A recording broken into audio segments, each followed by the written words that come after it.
When it became clear that Team Europe was on track to win at Bethpage, it was honestly obvious pretty early on Friday. I started thinking about why the Ryder Cup means so much to the guys across the pond.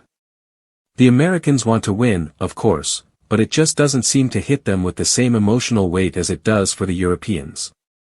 Luke Donald pays attention to every single detail.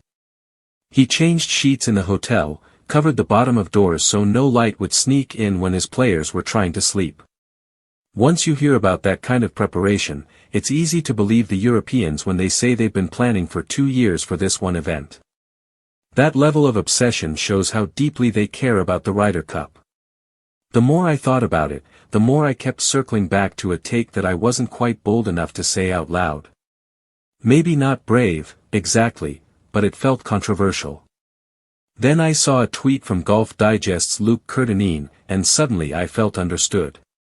The President's Cup, as much fun as it can be, is actually hurting Team USA's chances at the Ryder Cup. For Europe, they have 2 full years between cups to bond, strategize, and build the sense of legacy that defines their team identity. Major championships matter, of course, but European players are remembered just as much, if not more, for what they do wearing blue and yellow. It's about something bigger than individual achievement. For the Americans, though, the Ryder Cup feels more like a biennial event on the calendar rather than a sacred competition. Half of their time and energy is split between that and the President's Cup, and by the time they get around to Europe, they're already behind. Now, the President's Cup isn't going anywhere, it's too established, but maybe it's time to shake it up. Change the format, make it feel distinct from the Ryder Cup, and give it its own identity. My favorite idea? Turn it into a mixed event. Imagine 6 of the best American and international men, and 6 of the best women from the LPGA, teaming up.